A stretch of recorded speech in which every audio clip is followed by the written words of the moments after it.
welcome into today's show. We're looking at a 7-round Arizona Cardinals mock draft from ESPN, folks. We've got a beast, and I'm excited to dive into this one with all the Cardinals fans. And so if you have not already, I encourage you all to hit that subscribe button for free. And guess what? I've been challenged to a subscriber battle by our Seahawks channel here at Chat Sports. I don't want to lose to those dang pesky Seahawk fans, for real.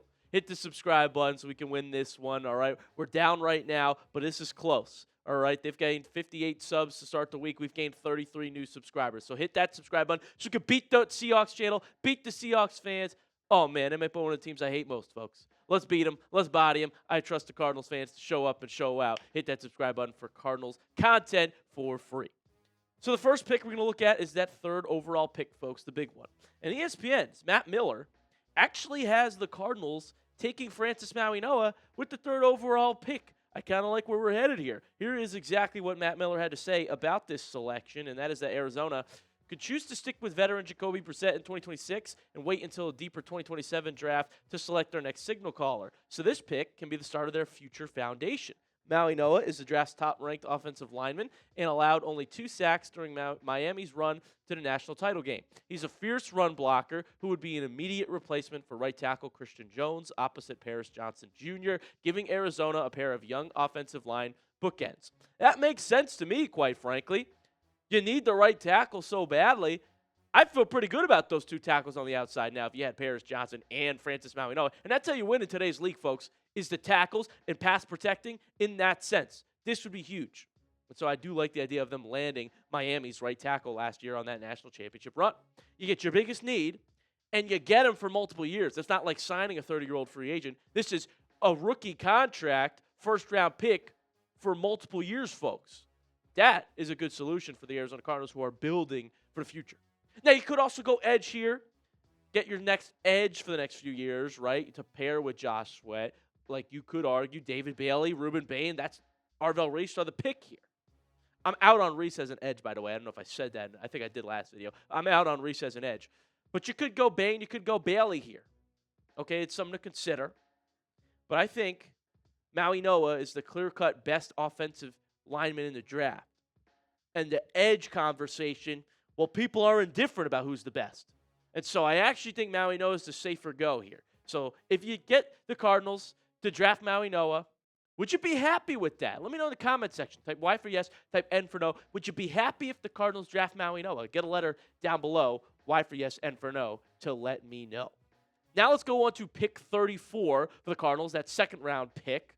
The Cardinals draft Missouri edge Zion Young. So you do address the edge rusher need all of a sudden here with pick 34, folks. And I think this is pretty good value for Zion Young. Now, he's very physical, power player, but he did show last season that he could have production as an edge rusher at getting to the quarterback, and he got 6.5 sacks last year, folks. Also, 42 tackles and 16.5 tackles for loss. I think that's what he does best.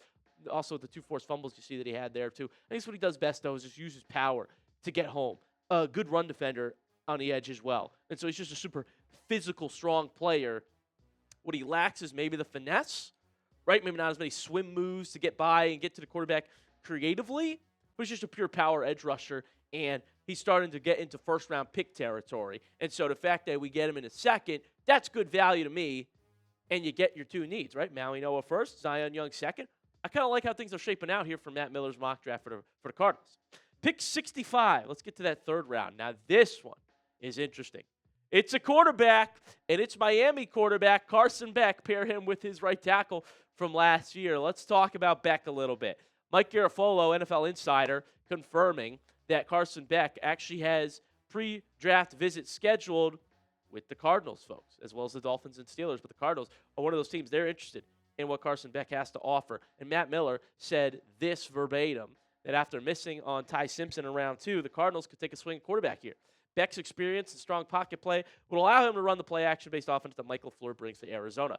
Look, LaFleur does like to run offenses with pure pocket passers. That is Beck. That's a lot of quarterbacks in this draft. I'm not a huge Carson Beck guy. I'm going to be honest with you guys. I mean, you can see some of the numbers on your screen. 27 touchdowns, 10 interceptions last season at Miami. A lot of that year was that team was stacked.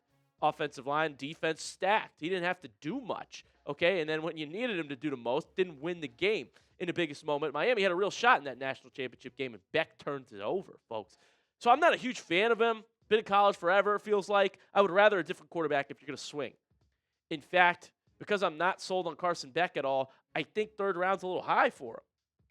If we're talking swing on a quarterback, well, I like the late round options better, like Sawyer Robertson, like Taylor Green. Those guys are 6th, 7th round picks that you could get and swing on. I like the later quarterbacks here. Daniels out of Kansas as well. That's who I would swing on.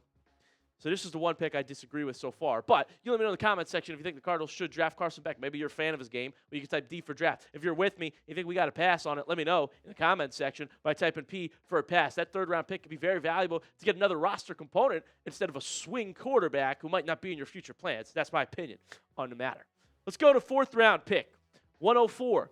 Now, here's a sneaky good one. Brennan Thompson, the wide receiver out of Mississippi State. Speedy guy. I like what he could bring to that Cardinals receiver room. Perhaps because of his speed, could even be involved in the return game. You look at his 40-yard dash time. He ran a 4.26, folks. It's the fastest one of all wide receivers this year. It's the third fastest since 2003. 4.26. He nearly broke a record, ladies and gentlemen.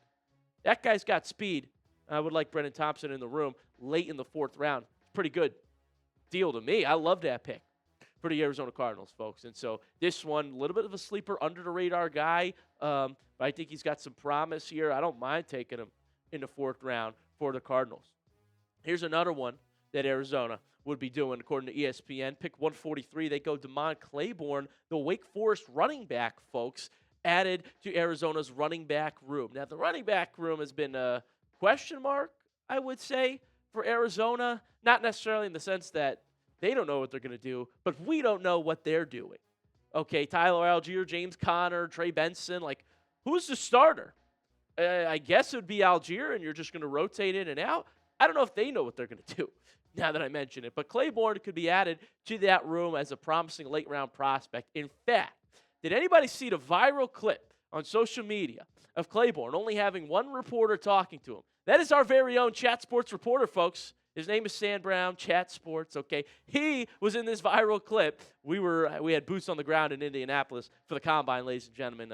That was one of our guys talking to Claiborne, and now ESPN has him going to the Cardinals. You look at some of his career stats at Wake Forest. Now, albeit it's Wake Forest, but those are some pretty decent numbers the last 2 years. 900 rushing yards, 1,000 rushing yards, 13 touchdowns to 24. Touchdown machine he was. 10 touchdowns last year as well. And so he's definitely showed promise, at his respective college. 40-yard time for Claiborne. He ran a 4.37. So not as fast as Brennan Thompson, but he's definitely got running back speed. He's a shorter guy, but definitely someone that would intrigue me in that running back room. I don't know that the Cardinals will take a late-round running back, though. If they do, maybe it's more of a power guy like Katron Allen out of Penn State. But this is where ESPN has them taking. Let's go to pick 183 now, and that is the Cardinals drafting another Missouri player. This time it is Toriano Pride Jr., the cornerback. Smaller guy, like 5'11", but he's got hops and he's got speed. And so that's what you're getting with Toriano Pride Jr. here. A sixth-round corner, I don't mind that for value. I'm a big believer in adding in the secondary. Finally, we round out the 7-round mock draft from ESPN's Matt Miller, folks, with an offensive lineman, Jager Burton, the Kentucky guard/center. You might be thinking, Joey, who the heck is this? Well, he's actually a sneaky good pick for the Arizona Cardinals here in the 7th round. I'm surprised he's here in the 7th. I think he goes earlier than the 7th round, but ESPN having us land him here late in the draft, well, that's a win for Cardinals fans. You look at some of his PFF grades on your screen right now. Pass blocking stood out to me, 79.5. Run blocking was okay, but the main part of this here is in 819 snaps, he didn't allow a single sack. 0 sacks allowed.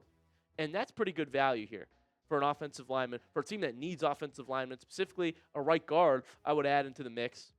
We'll get in the Kentucky product late is good value for the Arizona Cardinals. So I like that. I like most of these picks. I got to hand it to Matt Miller. His mock draft as a whole was honestly very questionable, and a lot of teams think it sucked. It did suck for a lot of other teams. But for the Cardinals specifically, you see the picks that he has them taking.